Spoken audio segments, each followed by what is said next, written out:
welcome to our Aston Villa fan club. Today we're going to be rating our last 21 loan signings, so let's just get straight into it. Robbie Keane, 8 out of 10. Robbie Keane signed for us on loan in the 2011-12 season on the 8th of January 2012. He did quite well. He made his debut in a 1-1 home draw to Everton, coming off the bench in the 81st minute to play 9. And he scored 2 goals away at Molineux, one of them being an absolute stunner in a 3-2 win, and a goal at a 2-1 disappointing defeat away at Newcastle. He also got an assist against Arsenal in a 3-2 loss in the FA Cup. Simon Dawkins, 2 out of 10. 4 appearances, 71 minutes, 0 goals, 0 assists. Absolutely awful. Grant Holt, 2 out of 10. Grant Holt signed just before Ryan Bertrand did, 3 days just before. He was a decent striker for Norwich and Wigan, not so much for Wigan, but for Norwich he was very good, just to hold up the ball. He showed signs of that, but he was a very overweight and unfit. He made his debut in a 2-2 draw away at Anfield, and he scored at home in a 2-1 loss to Fulham, but he wasn't very good at all. 1 goal in 10 is just terrible. Ryan Bertrand, 7 out of 10. Ryan Bertrand coming to replace Antonio Luna halfway through the 2013-14 season, because basically Luna weren't very good. He made his debut in the same game as Grant Holt, starting the game at left back and playing 81 minutes. Throughout his Villa career he got 2 clean sheets, but no assists in 16 appearances is quite bad for an attacking fullback, seems as he's actually got 17 at Southampton. He used to put a lot of crosses in the box, but he didn't have the composure to wait for the strikers like Benteke and Vyman to get in there, so he's just playing it to bad positions. He didn't have the composure, but he was a solid enough left back. I'll give him a 7 out of 10. Tom Cleverley, 6 out of 10. Clev's weren't a bad midfielder for us. He made quite a good partnership with Jack and Leandro Bacuna in the middle of the park. He was quite reliable. And he made his debut, playing 86 minutes in a 1-0 away win at Anfield on the 4th game of the season. And I seem to remember he scored 3 in a row, in 3 games in a row. Manchester City away, Everton and West Ham at home, and the Everton goal was absolutely brilliant. Bacuna slid it through and just put it in the top corner first time. Stunning goal. He started all the games for the FA Cup run, including the disappointing game at Arsenal, but it was quite a good 7 for us. Solid midfielder. Solid 6 out of 10 for him. Scott Sinclair, 7 out of 10. Sinclair didn't get many goals. He only got 3 in 12 appearances, 2 in the FA Cup and 1 in the Premier League, but he did inject a lot of pace into our side, into our attack, everything. He added trickery, pace, dribbling, composure. He was a very decent player for us. He scored a great goal against Leicester in the Cup, and a good goal against West Brom as well in the extra time. So he was a very good servant for us.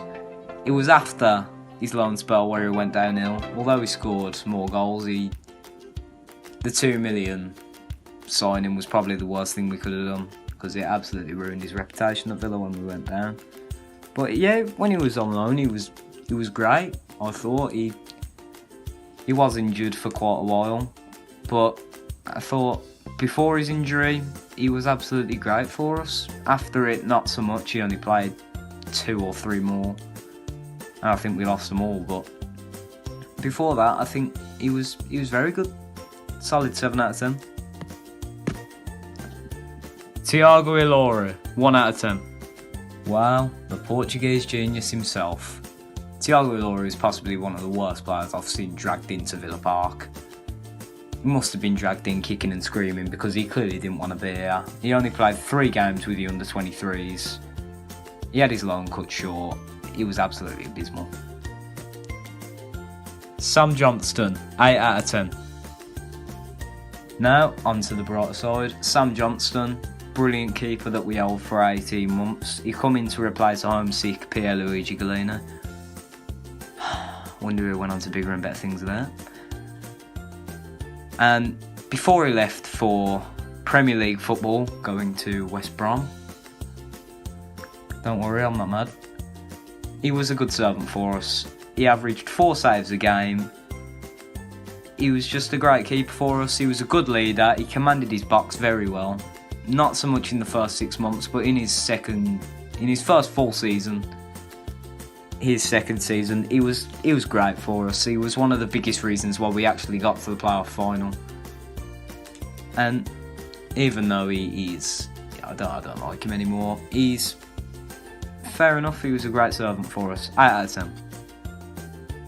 Josh Onuma, 5 out of 10. Onuma was a funny one. On some days, he looked like he could replace Jack if we ever sold him, but then on other days, he looked absolutely awful. He made his debut, coming on in the last 12 minutes against Hull in a 1-1 draw at home.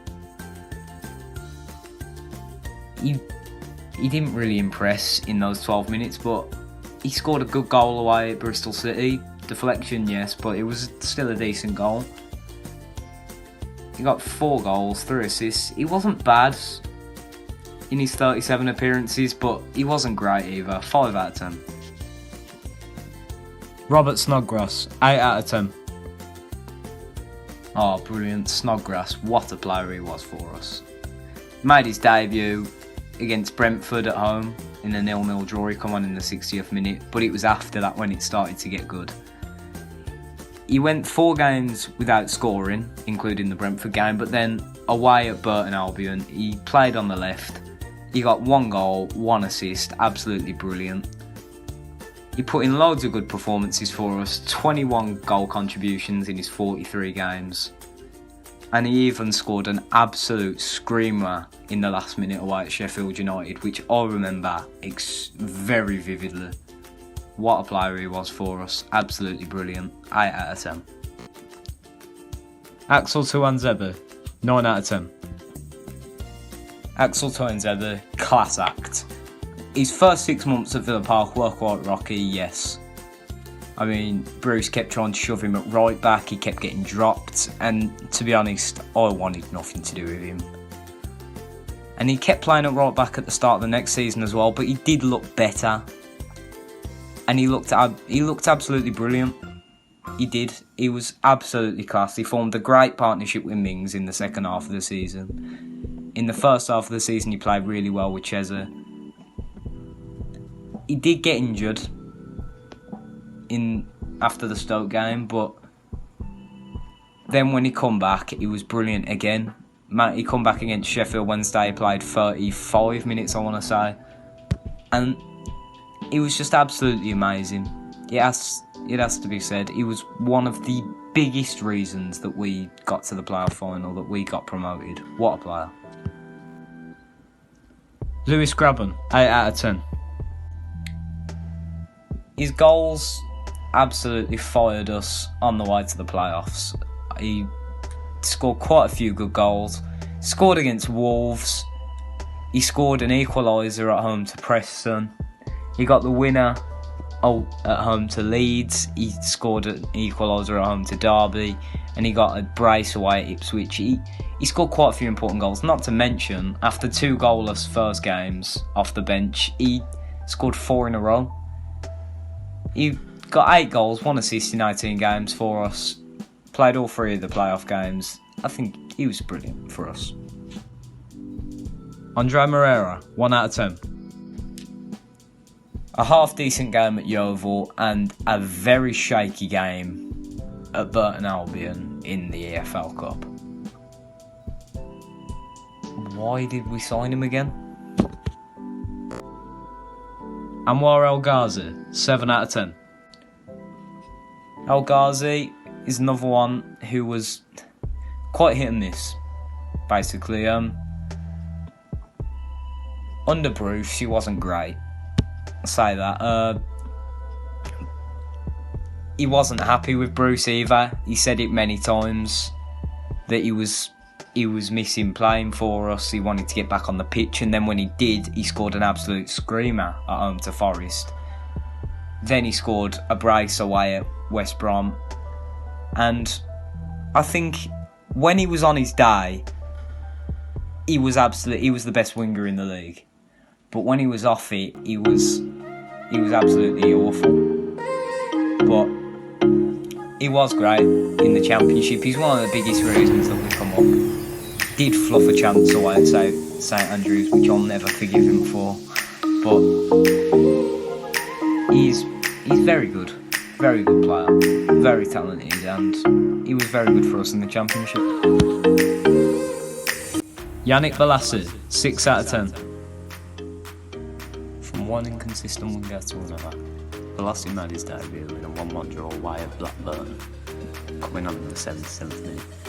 He then scored his first goal in the next game, a 2-0 win over Rotherham at home. He only got 9 goal contributions in 21 games for us, but one of them happened to be the assist for Almon's Tiago Maradona-esque goal at home in a 4-2 win over the Scum. It is a bit of a shame because his best game was overshadowed by Tammy Abraham getting 4, where he got 3 assists including a penalty win. He then left in January, citing that he wanted to fight for his place in the Everton squad, but then he instantly went on loan again to Anderlecht. Bit of a funny one.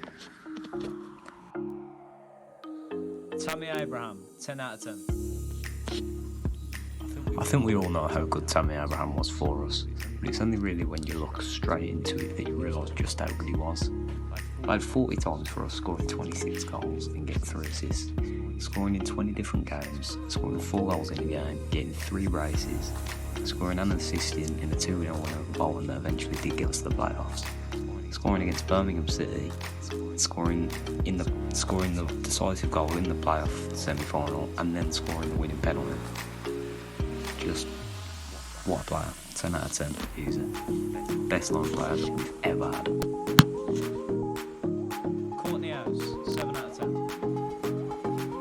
Courtney House was quite good for us in the Championship. Played 12 games for us. His first being a 3-0 loss away at Wigan, coming in the 63rd minute, which wasn't the best. But then he played quite well. His best game probably being the Blues game or the Derby game. And then in the Sheffield Wednesday game he did get injured. But he came back, he played against Norwich, he didn't play too badly, but Norwich won the league. It was a 2-1 loss, and he didn't feature in either of the semi-final games, but he did play 4 minutes in the playoff final. 7 out of 10, decent player. Tyrone Mings, 9 out of 10. I don't think any of us knew what to expect when we signed Tyrone Mings on loan. I certainly didn't, but he come in and he was absolutely immense. He shored up what was once a rocky back line. I mean, conceding 5 at home to Forest isn't great, is it? He only missed 2 games since he come in, one of them because of suspension and one of them because we'd already qualified for the playoffs and we didn't want to risk any injuries. He played 18 games for us, 3 of them being all the playoff games. He did get injured in the final, but that didn't have any effect apart from their goal, but that didn't matter in the long run. And just what a player he was for us. He managed to impress enough for us to sign him for 25 million and to get his first England cap. What a centre back he really is. Tom Carroll, 1 out of 10. What? He just wasn't very good, was he? Danny Drinkwater, 3 out of 10. He come in, showed signs of who he was, decent spraying about the ball, decent play, but he's clearly lacking in fitness, and he might get sent back now because of a training ground bust up with hot air, so it's ended up not being very good. Unacceptable behaviour and poor performances, he's got to go. Pepe Reina, 5 out of 10. In my life, I've never seen such an inconsistent goalkeeper. From 2 absolutely brilliant first games for us, where he broke records of pass succession and all that, to a terrible game against Bournemouth, to a brilliant game against Southampton and Tottenham, to another awful game against Leicester. I honestly don't know what the deal is with Pepe Reina. really done. He can either keep us up or he can be the one that sends us down. 5 out of 10. I don't know what to think about him.